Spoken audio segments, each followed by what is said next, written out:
जहाँ पर भीड़ हो जाता है या तो थोड़ा से आगे चल के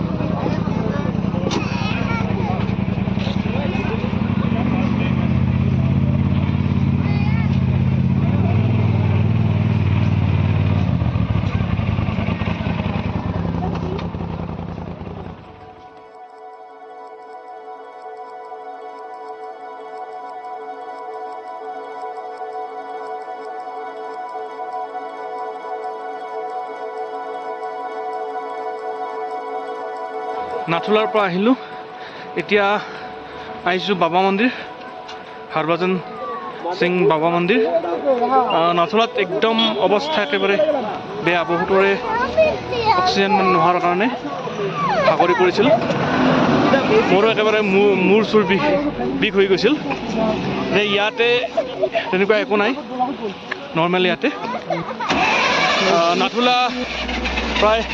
15,000 মান ফিট উচ্চতাত আছে এইখন হৈছে গেট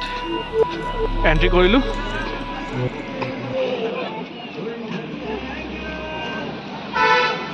সব ভাৰতীয় সেনা সব আৰ্মি ইয়াতে অকণমান ফিল্ডটো বেলেগ ভাইবটো বেলেগ ইয়াতে দেশভক্তি স্থল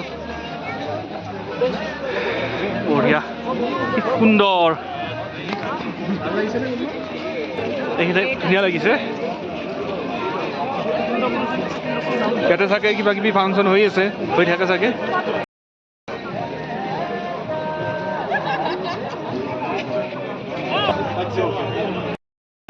মোৰ পিছফালে যিটো দেখিছে এইটোৱে হৈছে বাবা হৰভজন সিং দেৱৰ মন্দিৰ ইয়াতে তেওঁৰ ভিতৰত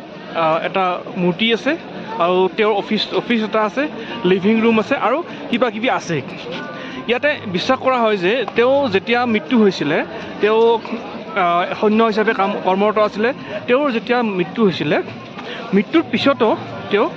বাকী সৈন্যবিলাকৰ সপোনত আহি কিনে শত্ৰুপক্ষই কি কাম কৰি আছে সেই বিষয়ে বাকী সৈন্যবিলাকৰ সপোনত আহি তেওঁ জনাইছিলে এইটো বিশ্বাস কৰা হয় আৰু বিভিন্ন সময়ত ভাৰতীয় সেনাই তেওঁৰ পৰা সফলতাও লাভ কৰিব পাৰিছে সেয়া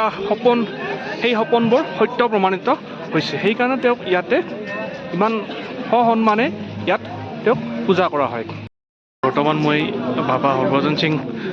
মন্দিৰৰ ভিতৰত সোমাইছোঁ ভিতৰতো দেখুৱাইছোঁ আপোনালোকক এইটো হৈছে তেখেতৰ অফিচ তেখেতক এটা অফিচো দি দিয়া হৈছে এইটো অফিচ আৰু লিভিং ৰুম সম্পূৰ্ণ যেন তেখেত জীৱিত আছে তেনেকুৱাকৈ এটা তেওঁক অফিচো দিয়া গৈছে আৰু তেখেতৰ একাউণ্টত চেলাৰিও দিয়ে ভাৰতীয় সেনাই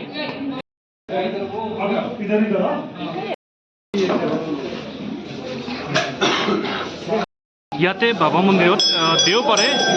মানে সকলোকে মানুহকে খানা খুৱায় খানা মানে দেখিছে পুৰি আছে চব্জি আছে আৰু দালি আছে তৰকা আছে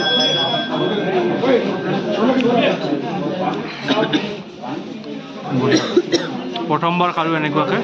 আৰ্মিৰ খানা দেখিছে না সকলো মানুহে খাই আছে সেনাসকলে মিলাই আছে